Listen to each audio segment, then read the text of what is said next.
Hello, and welcome to this NLA series on the private rented sector in England, Scotland and Wales. This episode will be focusing on England and will be an essential how-to guide for landlords looking for the ideal pre-tenancy conditions, how to set up a tenancy, how to maintain a tenancy and how to end a tenancy. So this will be an essential all-encompassing guide that will hopefully help you make the most of your tenancy in England in the private rented sector. So just going on to the agenda, the first thing we're just going to be doing are the pre-tenancy conditions, what the ideal ones are and what you need to be aware of, and how any NLA services can help you. The second that you'll need to look at, or that we will be looking at, is setting up a tenancy. So this will be looking at all the conditions that you'll need to go through. While many of these will be fairly straightforward, there have been some legislative changes. So it's pretty vital that we just look at the revisions and see how this may affect your property. The third will be maintaining your tenancy. Now, while many of this will just be best practice guidance on how to maintain good relations with your tenants, we'll be looking at all the essential guidance. So for landlords who are new to this, or landlords who want to refresh their memory, or landlords who want to advance their knowledge, this will provide helpful advice. Now, the next we'll be doing is ending your tenancy, and we'll be looking at the processes you need to go through. We'll be looking at some of our views on the eviction processes. As you may know, they are changing with the proposed removal of Section 21 and reform to Section 8. 5 will just be looking at regulations you need to be aware of. That will just essentially be summing up your legal responsibilities, which we'll be doing at various points throughout this anyway, but it will just be ensuring that you're very aware of the regulations. The next will just be covering any further advice that you may need. Obviously, feel free.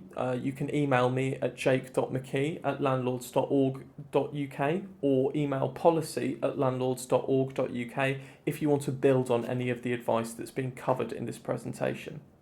Now, finally, the next will just be looking at how you can stay on top in England, or things that you need to be aware of generally. So without further ado, we'll just get on to the first point, which is just going to look at your key legal responsibilities. Most of these are straightforward that you're looking at them, but it's just important that we go over them, or some of the key points. Now, obviously, I'll be getting into it in a bit more detail in a second, but the first thing you need to do is abide by the provisions of the Tenant Fees Act 2019. Now, obviously, since the 1st of June, this has been quite a shake-up to the private rented sector. So this will be looking at how you can engage your agent, what obligations you need to fulfill, and what you can and can't charge. This won't be the first time, but I'll be likely plugging our NLA guide on the Tenant Fees Act, which was written by yours truly. So it'll be something that will help as a really useful resource to you and your portfolio.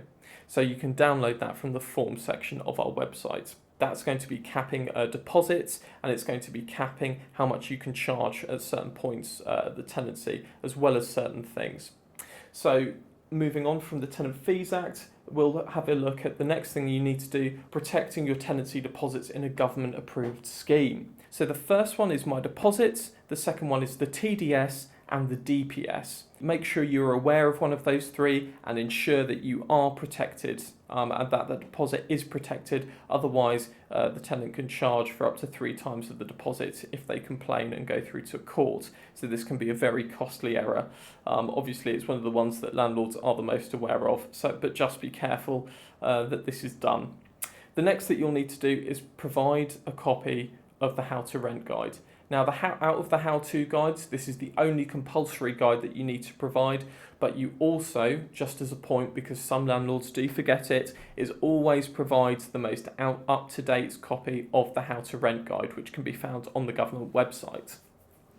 Now, the next thing that you need to do is keep your property free of hazards from the start of and throughout the tenancy. Now, that's fairly straightforward, you think, and fairly obvious, but the restrictions or the enforcement is getting harsher on this. So just really ensure that you go through your property with a fine-tooth comb and ensure that it is hazard-free. With the recent passing of the Fitness for Human Habitations Bill, it's a grave consequence for landlords because they can be taken to court. With the court process, it's costly and it's a long drawn-out process for landlords.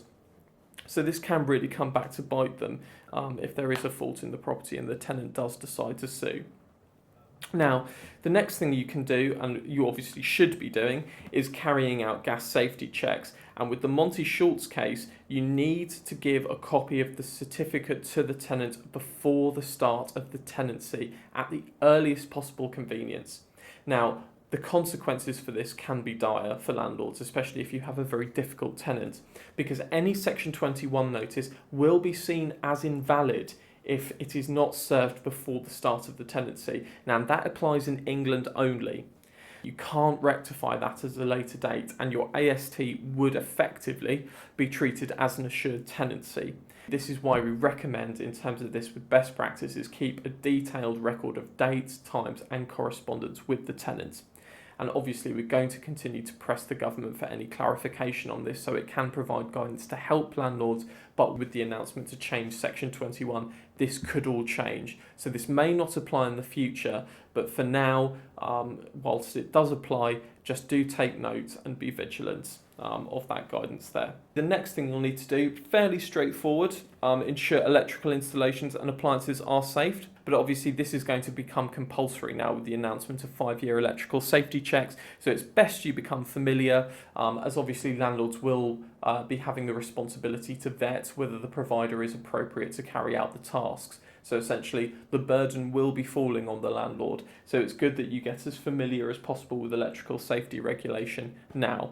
The NLA is a great conduit to do that with our blogs and content on this. So do follow the news and campaign section and you will be able to keep up to date with this. Install smoke and carbon monoxide alarms. For the safety of your tenants, this would be good. In terms of enforcement, if you don't enforce these, the consequences can be incredibly costly, with fines of £5,000 for the first time round and £30,000 per subsequent offence, and potential criminal charges for negligence if this isn't done. So do be very mindful. Your EPC needs to be a minimum of an E rating, and this will be required for all tenancies from April 2020, so make sure you note the date. It is important to note that you need to serve an EPC at the beginning of the tenancy. For right to rent checks, under the regulations in England, you as a landlord or your agent must check the documentation of anyone who applies to rent a property. The checks must be carried out on all potential adult occupiers of the property, and it must be made before the tenants move in. There are 4 basic steps to ensure compliance with the scheme. The first is that you'll need to establish who will be living in the property. The second, you need to obtain original versions of the acceptable documents for all adult occupiers. Third, you'll need to check the documents in the presence of the holder. Fourth and final, you'll need to make copies of the documents, date them and keep them safe. So who can rent my property and what documents can I accept? Well, British citizens, European Economic Area and Swiss nationals are permitted to live in the UK and have an unlimited right to rent. These tenants can simply provide a current or expired passport or national identity card. If they do not have one of these, there are a range of other documents that can be supplied, and full details are available on the Right to Rent user guide issued by the government. And for nationals of other countries, they may also have permission to live in the UK or a time-limited right to rent in the UK.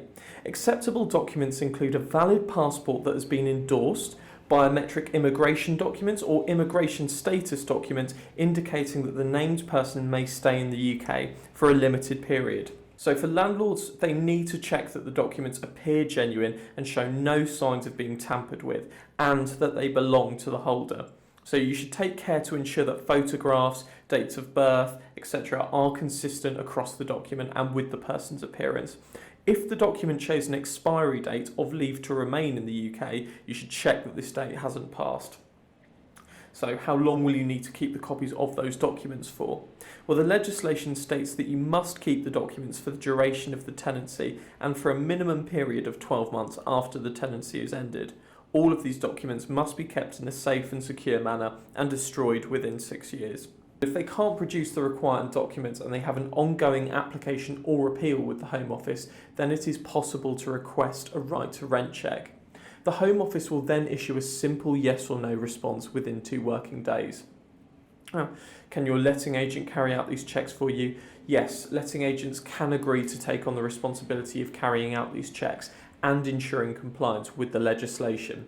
And if they have agreed to do so in writing, then they will be liable for the penalties. However, it remains the responsibility of the landlord to not grant a tenancy until the agent has confirmed the checks have been made, or if the checks show that the tenant does not have the right to reside in the UK. So, if the tenants appear to be British or European, should you still make the document checks? Well, to avoid discrimination, it's advisable that you do carry out the checks on all tenants regardless of appearance or accent. As long as you've carried out the 4 steps outlined earlier to ensure all compliance and you've rechecked the documents of tenants with a time-limited right to rent, then you will have what is called a statutory excuse, which protects you from receiving a civil penalty. So you must recheck the documents of tenants with a time-limited right to rent every 12 months or shortly before the leave expires, whichever is longer. If you don't carry out the required checks under the right to rent bill, you could be fined up to £3,000 per tenant. So moving on, we'll just sort of look at preparing your property and what your property should look like before you let it out. So the pre-tenancy conditions that we'll look at firstly are the Tenant Fees Act. This is the first of the sort of main guideline and standard you should follow. Be very aware of the Tenant Fees Act. It is now illegal as a landlord or a letting agent to charge certain fees to tenants on a new or renewed tenancy agreement that was signed on or after the 1st of June 2019. So be very careful with this. Now, the fees of what you can charge is quite limited. You can only charge a holding deposit, which needs to be capped at 1 week's rent and can be subject to conditions, so ensure that you do read the full set. You can obviously charge for rent. You can charge for security deposits, but this is capped at 5 weeks' rent if the annual rent is less than $50,000 and 6 weeks otherwise. You can, if the tenant requests to change the tenancy, you can charge them for this. You can charge them for early termination of the tenancy at their request, and you can charge for utilities, broadband, TV, phone and council tax. But it must be no more of the cost than the service, otherwise you will be liable for a fine. You can charge for default fees, so for the replacement of lost keys or security devices, and any interest charges when rent payments are at least 14 days late. So that needs to be stated in the tenancy agreement. You can charge 3% above the Bank of England interest rate. We do have that Tenant Fees Act guide that's available on our website, which lists absolutely everything and all of the circumstances surrounding charges and the legislation. So do ensure you get onto our form section of the website and download that to ensure you stay on top of it if you are an agent or a landlord who's using an agent or a landlord yourself. Moving on from the Tenant Fees Act, we go straight to mortgage conditions. If you do have a buy-to-let mortgage, that's obviously going to be the most common method to fund the purchase of a property which you intend to let. But if you do wish to let a property with an existing owner-occupier mortgage, you will need to seek consent from your mortgage lender and insurance provider. So if you don't have a buy-to-let and an owner-occupier mortgage, just ensure that you have permission because we have come across a few cases where this hasn't been fulfilled. The next thing is just going to be property licensing and HMOs, so houses in multiple occupation for those of you who aren't familiar. So HMOs will usually be properties, for those who aren't familiar, occupied by 3 or more people who share facilities such as a kitchen or bathroom. There are different regulations that you'll need to be complying by if you operate one. And obviously this is where the NLA can come in, so ensure you use our advice line, ensure you use our guides, blogs and content on this, especially with the licensing regulations that came into force last October. So HMOs that are occupied by 5 or more people in 2 or more households must be licensed by a local authority under mandatory national licensing. Now, in some areas, local authorities can require landlords to hold a licence to let out a property under an additional licensing scheme, which will cover HMOs not subject to a mandatory scheme or selective licensing requiring all rented properties in the area to be licensed. So check with ourselves, the NLA or the local authority if your property or your HMO needs to be licensed. failing to license a HMO is a criminal offence and can leave some pretty heavy financial charges to it, as well as criminal charges potentially if it's egregious enough. Now, the next thing will be your financial obligations under tax. Letting a property will increase your income, or it can largely or very likely increase your income, and you may be taxed. So it will affect any benefits that you receive. So we do have online guides, or we do have help on how to find out your tax obligations as a landlord and how to work out your rental income. So do you use our advice line on this, as it can be incredibly beneficial. The next thing we'll be looking at is accreditation schemes. So you should consider joining a landlord accreditation scheme wherever possible. The NLA, in particular through our courses, and our foundation course does give you a lot of sort of credit towards being an accredited landlord. So it will provide various benefits such as discounts on licensing, which is the big one for our members. And it will also signal to your tenants that as a landlord you meet a high set of professional standards. So it will be incredibly important for your lettings business. So we can advise you on any accreditation schemes that are operating, or you can use our accreditation scheme. So there are obviously some national schemes that can provide you with advice and keep you up to date, the NLA being the most prominent one. So ensure, if you are a member, if you are looking at joining, do inquire with our accreditation manager about how you can be an accredited landlord. The checklist, just going over this, is you must ensure that you have an appropriate mortgage or permission from your mortgage lender in place. You must obtain a property licence where necessary, so just use the NLA for this. And you should check your tax obligations as a landlord, which you can find on the NLA website or through NLA services. And you should always consider joining a landlord accreditation scheme where possible for the best discounts. In regards to redress schemes, letting agents must be members of a redress scheme, and they need verification of this on their website or on their physical premises. In regards to landlords, the government has announced plans to introduce compulsory redress with a fine of up to £5,000 if they do not sign up. The government will need to legislate on this, so do keep an eye on the NLA website, newsletter and magazine for more information. And then finally, we're looking at client money protection. So for client money protection in England, any letting agent or property manager who operates in the PRS and holds client money is now mandatorily required to belong to a government-approved scheme. So you must provide the name of the approved scheme and display your certificate of membership in your offices or on the website. So just ensure for agents that this is something that they hold so you can vet them. It's critical in terms of transparency. In terms of transparency, when you are vetting your letting agent, you need to ensure that they publicise any fees that they charge. So as a landlord or a tenant, for example, you're aware of the cost of renting through that agent. So obviously most of these fees now that have been previously charged are banned under the Tenant Fees Act. So just ensure that they are following those obligations, which you can use the NLA to find out about.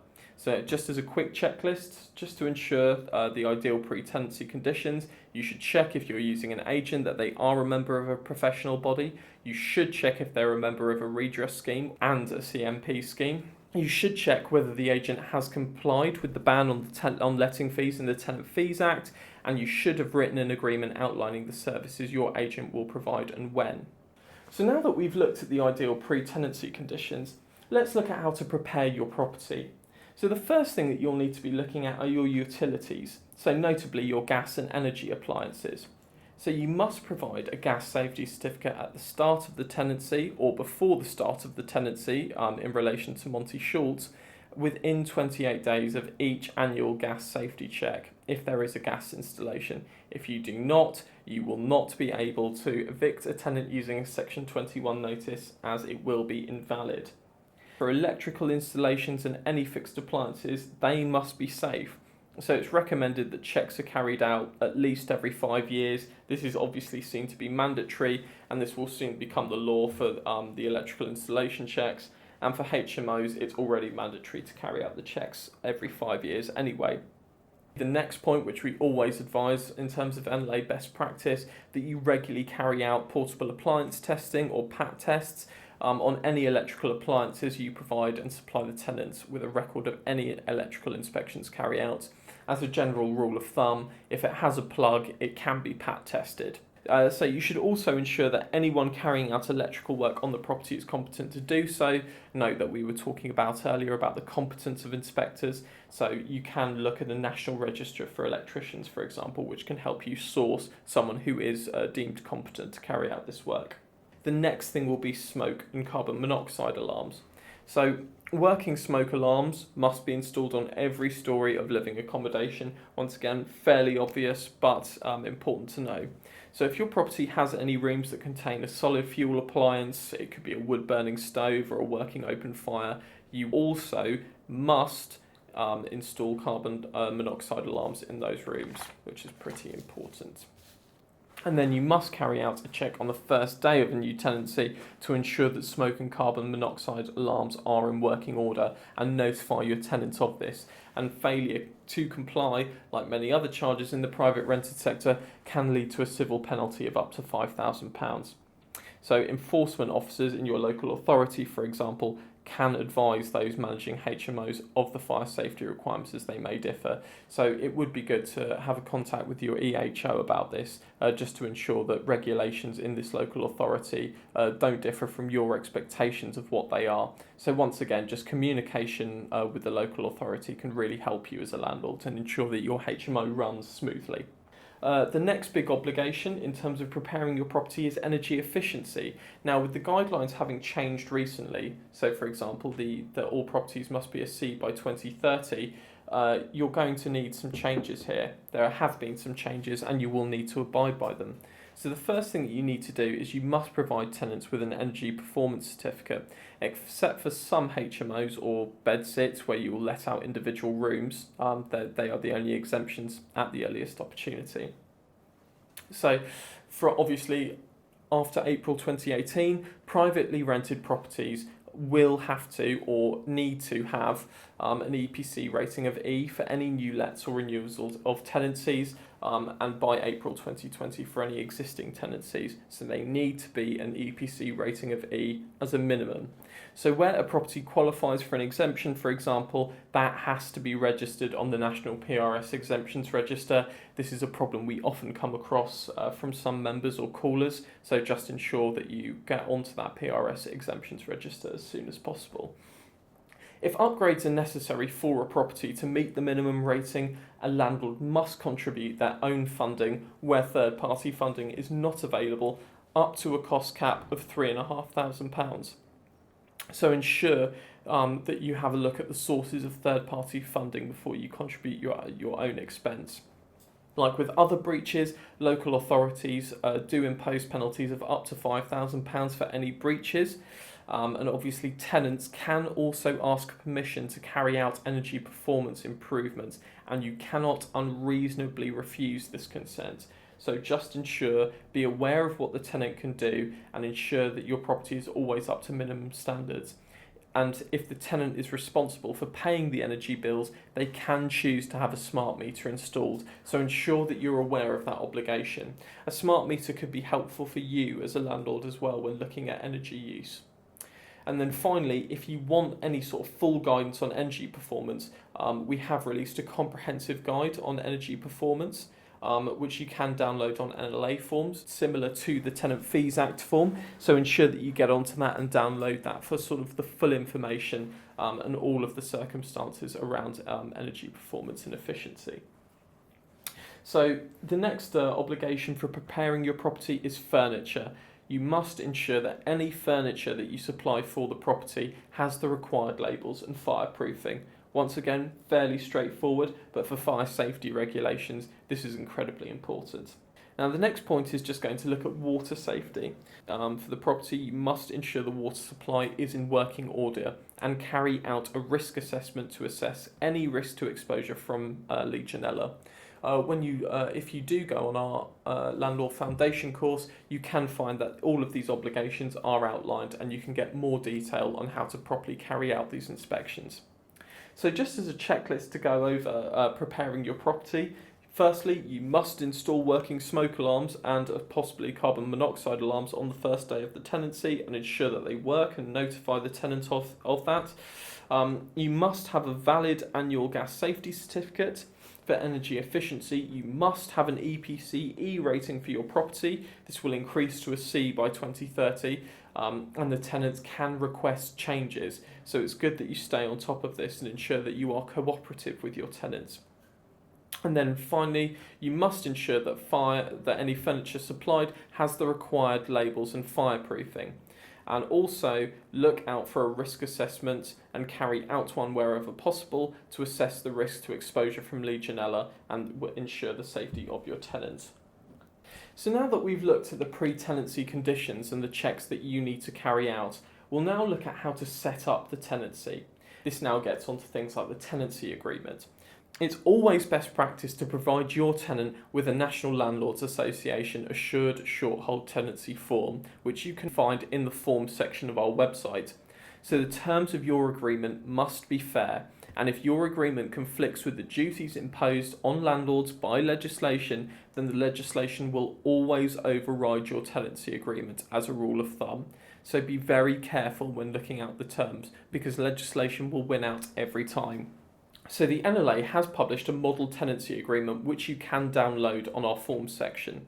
So you can decide to draw up your own agreement, but it is recommended that you seek any professional legal advice before you do that. Prospective tenants, if you are going through the forms with them, they should be given every opportunity to read and understand the terms of the tenancy before agreeing to sign the tenancy agreement, which shows a mark of trust on behalf of the landlord and allows for a successful tenancy.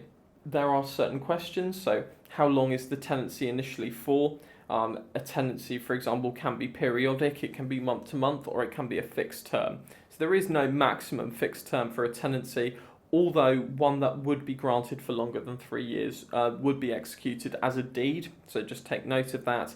If the tenancy is for more than 7 years, special rules do apply, and normally you will need to use a solicitor to draft that.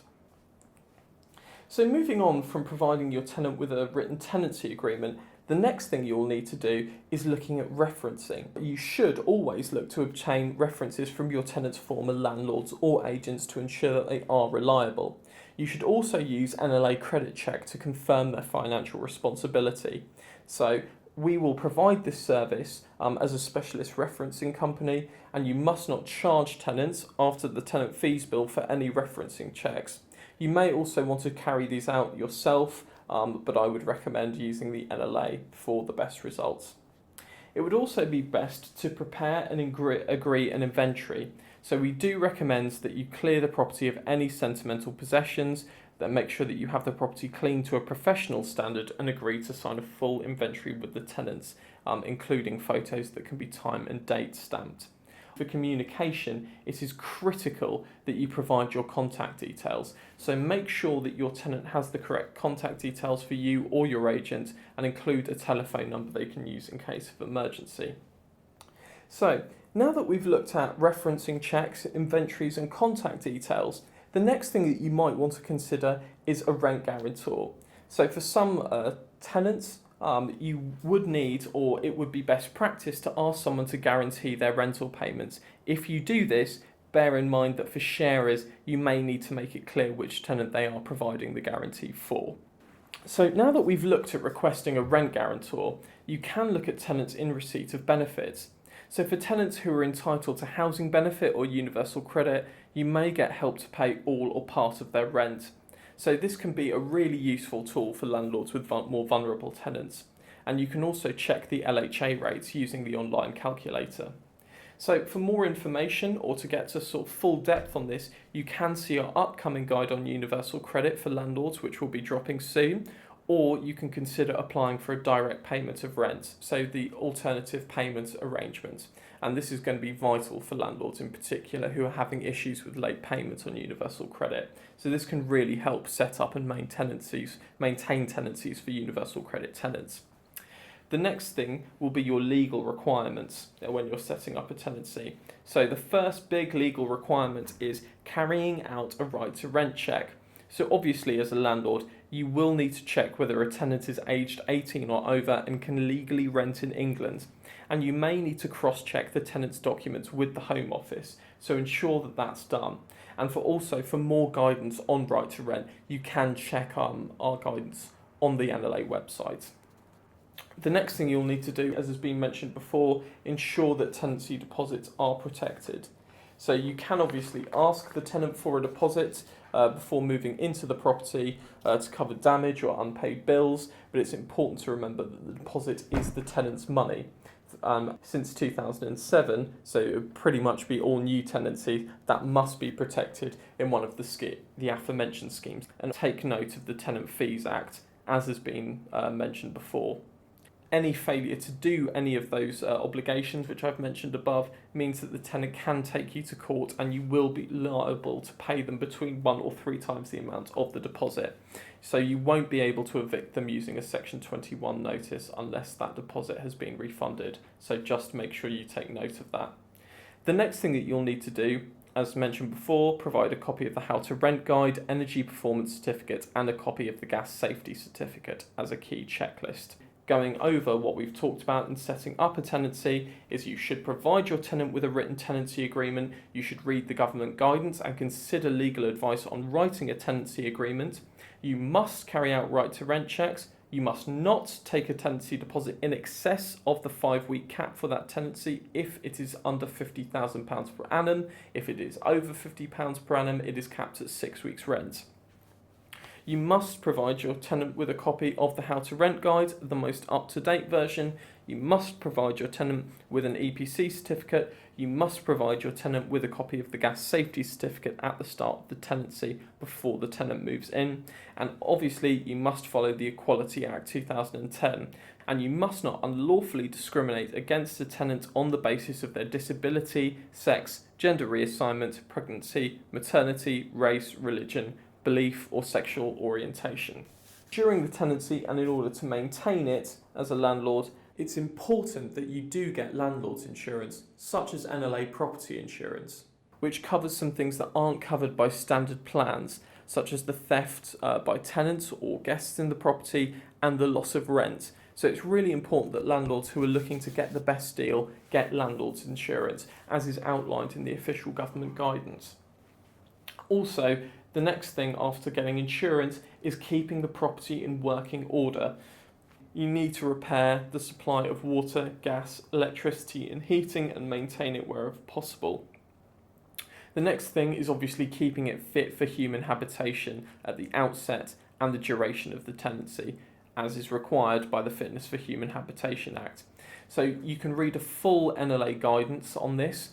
Once again, on the form sections of the website, the Fitness for Human Habitation Guide is available for you to read, and this will give you all of the detail in regards to this. The next thing you need to do is maintain the structure and exterior of the property, carry out most of the repairs. So if something isn't working, you need to have a good working relationship with your tenant so they can report it to you or your agents as soon as possible. Maintain any appliances and furniture that you've supplied is also a key one, and obviously, as has been mentioned many times before, fit smoke alarms and carbon monoxide alarms in rooms with appliances using solid fuels such as coals or wood, and make sure that they are working at the start of the tenancy. Arranging your annual gas safety check by a gas safe engineer is also important, and ensuring that you have a license for the property. The next thing that you can also do is engage with NLA services. So the blogs, articles, guides will all help you maintain a successful tenancy. And it will help you remember it's the tenant's home. One of the key things here is that you must permit the tenant's right of quiet enjoyment. One of the things that we talk about with the advice line is guidance to landlords on accessing the property. We need to make it clear that you cannot access the property whenever you like unless it is an emergency, and you have to always give at least 24 hours notice visits for things like repairs. So now we're looking at tenants' relations. So the next thing in maintaining a tenancy is clear communication. And obviously clear communication, whilst it's not just people skills, it covers a tenant's obligations. A tenant must pay the rent on time, pay all the bills that they're responsible for. They must look after the property themselves and keep it in working order, and they must be considerate to the neighbours. So a tenant could be convicted and evicted for antisocial behaviour if they aren't. And a tenant obviously must not take in a lodger or sublet without checking whether they need permission from you. So the How to Rent guide, which is something that needs to be served as compulsory guidance, will have further details on the tenant's responsibilities. So ensuring that your tenant reads this guide is really critical. We also do have a range of materials which can highlight how to set up a productive relationship between landlord and tenant. We have plenty of blogs, guides and articles on how to do this, so this will help you make the most of your relationship. Now that we've looked at maintaining a tenancy, we'll look at how to end a tenancy or what to do if you want to renew. So obviously this is up to you. So what do you want to do? Do you want to increase the rent? Do you want to make it a periodic tenancy? Do you want to renew the agreement? Or do you want to evict the tenant? So if in the example that the tenant wants to stay, you will need to consider the following. So do you want them to sign up for a new fixed term? So for example, if you're using an agent to manage the property, the landlord or the tenant may have to pay the renewal fees, so keep that in mind. The deposit cap that has been introduced by the Tenant Fees Act does mean your tenant can be entitled to a partial refund of their tenancy deposit. So there is NLA guidance that explains how this will affect you, so ensure you download the guide. Well, you could also want to have a rolling periodic tenancy. So if you're on an AST and they've completed their initial term, this means you can carry on as before, but with no fixed term. The tenant can leave at any time by giving a notice, so that normally would be 1 month, or you can ask the tenant to vacate by giving 2 months notice. That will offer you flexibility. You can also assess if you want to increase your rent to keep up with market rates. So you can increase your rent by agreement, as set out in your tenancy agreement or as a renewal clause, or by service of a Section 13 notice, notifying of their intent to increase the rent. Notice that this will be assessed on the basis of whether it is a reasonable increase, so do keep this in mind. You can, if you do want to evict them, you can give notice. So if you do want to evict, you must give the proper notice if you want the tenant to leave. So normally, the landlord must give at least 2 months' notice under a Section 21, and the tenant cannot be required to leave before any fixed period of the tenancy has come to an end, unless there is a break clause in the tenancy agreement or you have the grounds for eviction under Section 8, where it would be 2 weeks' notice under the Housing Act 1988. Now, the next part, obviously, on assessing where you want to go with the tenancy is resolving the deposit. So, if a tenant has been good and has met the terms of their tenancy agreement, then they should get all of their deposit back. However, this cannot always be the case, and you can withhold the part of the deposit to compensate for any damage caused to your property, but not for reasonable wear and tear. Now, there is some guidance on the NLA website of what reasonable wear and tear is, so ensure that you do find this and do look at our courses as well to learn more about this. When looking at and assessing the deposit dispute or whether you're withholding it, you must provide appropriate evidence for any claim you make. So inventories are a good way to do this. So note how we went back earlier and we talked about how agreeing an inventory with your tenant is critical, as well as writing down and noting correspondence on this. You should initiate any return of the tenancy deposit to the tenant as soon as possible, and if the deposit is required to be protected in a government-backed scheme, which it should be, you must return it within 10 days of you and the tenant agreeing how much you'll retain. So obviously if the tenant does disagree with the amount that you decide to withhold from their deposit, they will raise a dispute, or they may raise a dispute with your deposit protection scheme. So you should check the process of raising a dispute with your relevant scheme. Make sure the rent payments are up to date. Just as a quick note, your tenant cannot withhold rent because they think it will be taken out of the deposit. This is a common one among tenants, so just make sure you're vigilant of that. The final thing is check that the tenant has not left bills unpaid. We have come across some of these cases from members. Just ensure that they check that they've paid the bills they're due to pay. When you check everything that has been resolved, things can sometimes go wrong when you're trying to resolve the deposits, quite naturally. So it's a landlord's responsibility to keep the property they rent out in good repair. If your tenant does raise concerns about the condition of this property, it's your responsibility to assess the condition and make any necessary repairs. If you don't, your tenant can ask the local authority to carry out an inspection. So the local authority has a duty to take action if it considers there is a serious risk to health and safety. If they do decide to serve an improvement notice, you cannot evict your tenant with a Section 21 notice for 6 months. If you fail to comply with the statutory notice, local authorities may prosecute or issue a civil penalty up to £30,000. With the Fitness for Human Habitation Act coming into force, under this Act, tenants do have the right to take action in the courts on the grounds that their property is unfit for human habitation. So the court can award damages to the tenant and require the landlord to take action to improve the property. Now, if your tenant is, for example, having financial troubles or falling into arrears, you need to encourage your tenant to speak to you. You can obviously try and be helpful and sympathetic to their situation, but it's about working out a repayment plan. So if you want the tenant to leave the property, you must notify them in writing with the right amount of notice. So 2 months for a Section 21 notice, 2 weeks for a Section 8 notice. Tenants can only be legally removed from the property with a court order, just to note. If you are evicting a tenant who might potentially become homeless, you can advise them to contact the housing department of their local authority straight away to ensure that they receive help. If you do have a complaint as well, because some landlords do, about a letting agent's service and they don't resolve that complaint, they can complain to an independent redress scheme. Whilst many landlords do their job, there are some landlords who don't follow the rules of this. And obviously there has been something that's been set up to sort of combat this, which is the Rogue Landlord database. Now, local authorities do have the power to apply for banning orders, which will ban you as a landlord or an agent from letting in England. So some of these offences that will land you on this Rogue Landlord database include failing to comply with a formal notice issued by the local authority requiring safety improvements and illegal evictions. It just goes back to following best practice that's been outlined in this, so you don't find yourself on this database or with a banning order. So landlords or agents will be added to the database of rogue landlords if they receive a banning order or if they are convicted of a banning order offence or receive 2 or more civil penalties within a 12-month period. So landlords should keep this in mind. So now on to the next slide, there are some things that you need to know about when evicting a tenant. So for those of you who don't know, there are 2 notices a landlord can serve to begin the eviction process.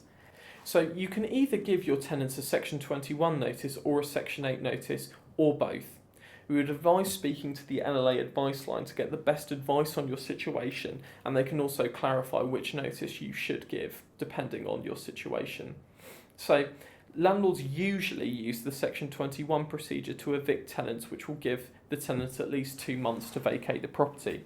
Landlords can use the Section 8 procedure if the tenant has rent arrears or other grounds that are outlined in the Act, if they've broken the terms of the tenancy agreement or one of the other grounds of Schedule 2 applies. So if the tenant has failed to vacate after the notice has run out, you must apply to a court order. If the tenant still won't leave, you can request bailiffs to remove the tenant from your property. As I've gone over before, there are certain circumstances where you cannot serve a Section 21 notice. So there was a case where the London County Court has held that a Section 21 could not be used to evict tenants if a valid gas safety certificate, the Monty Schultz case, had not been issued at the start of the tenancy. So obviously ensure that you offer the tenant a gas safety certificate before the start of a tenancy if you're letting in England. You cannot use a Section 21 notice as well if it's less than 6 months since the tenancy has started, the fixed term has not ended in the contract unless there's a clause in the contract which allows you to do this, if the property is categorised as a HMO and does not have a HMO licence from the council, if the property requires a licence under selective licensing from the council and does not have a licence, if the council has served an improvement notice on the property in the last 6 months, if the council has served a notice in the last 6 months that says it will do emergency works on the property, if the tenancy started after April 2007 and you have not put the tenant's deposit in a deposit protection scheme, if there is an outstanding prohibited payment or a holding deposit which is required to be refunded under the Tenant Fees Act. You also cannot serve a Section 21 if you haven't given the tenant copies of an EPC, a current gas safety certificate, and the most up-to-date version of the How to Rent guide. These are the guidelines on the eviction processes for landlords. There is a campaign that we are currently doing on Section 21. The government has proposed to abolish it, which will be a huge issue for landlords, as Section 21 has often been a safer administrative process in order to regain possession of their property. That will just leave landlords with Section 8, which is a long, expensive and complicated process.